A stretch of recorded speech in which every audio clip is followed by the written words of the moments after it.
দেখতে দেখতে দশমী চলে আসলো, আর দশমী মানেই তো মাতৃ আরাধনার শেষ দিন, মাতৃ বরণের দিন।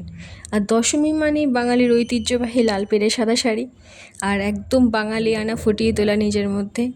তো আজকে দশমীর এই লুকটার জন্য আমি একটা লাল পেড়ে সাদা শাড়ি চুজ করেছি। তো চলো দেখা যাক আজকের লুকটা কীরকম করেছি। একদম বেস মেকআপ, আই মেকআপ আজকে তোমাদের সাথে সেরকমভাবে কিছু শেয়ার করে নিই কীভাবে করলাম। কজ আজকের আই মেকআপটা আমি অষ্টমীর দিন যে মেকআপটা করেছিলাম সেই মেকআপটা, মানে সেই লুকটাই আজকে আবার রিপিট করেছি, কারণ এই শাড়িটার সাথে ওই লুকটা খুব সুন্দর যেত। সো অ্যাজ ইউজুয়াল ওই লুকটাই আমি করেছি আজকে, তাই তোমাদের সাথে টিউটোরিয়ালটা আজকে দিলাম না, জাস্ট গ্রুমিং ভিডিওটা শেয়ার করলাম। তো আজকে আর্ট করে আমি শাড়িটা পরেছি। একটু টাইম লেগেছে, আমি ভুলে গেছিলাম রীতিমতন শাড়িটা কী করে পরতে হয়, অ্যাকচুয়ালি অভ্যেস নেই না তার জন্য। তো প্রথমে আমরা শাড়িটা যেভাবে আমরা নর্মালি শাড়ি করি, কুচি করি, নর্মাল এক প্লেট করে বা এক পাল্টা করে যেরকম শাড়ি পরি সেভাবেই কুচিটা করে নেবে, কিন্তু আঁচলটাকে আমরা যেরকম বাঁ দিকে নিই সেটা বাঁ দিকে না নিই, এটা ডান দিকে হবে।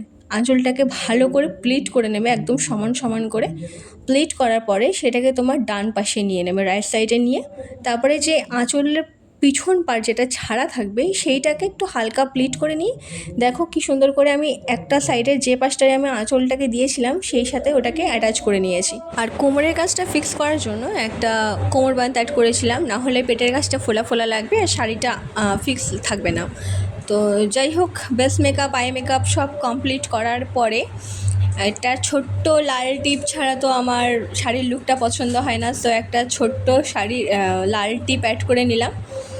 আর একটা গোল্ড জুয়েলারি অ্যাড করেছি, কারণ গোল্ড জুয়েলারি ছাড়া তোমার এই শাড়ির সাথে তো ভালো লাগতো না অন্য কোনো কিছু। তো অল ওভার লুকটা দেখে নাও কেমন লাগছে, এটাই হলো ফাইনাল লুক। আর যারা সধবা আছো তারা জাস্ট সিঁদুরটা অ্যাড করে নেবে। তো কেমন লাগছে আমাকে অবশ্যই কমেন্ট করে জানিও। আর হ্যাঁ, শুভ বিজয়া দশমী। যারা ছোট আছো তারা স্নেহ ভালোবাসা গ্রহণ করো, যারা বড় আছো তারা প্রণাম গ্রহণ করো।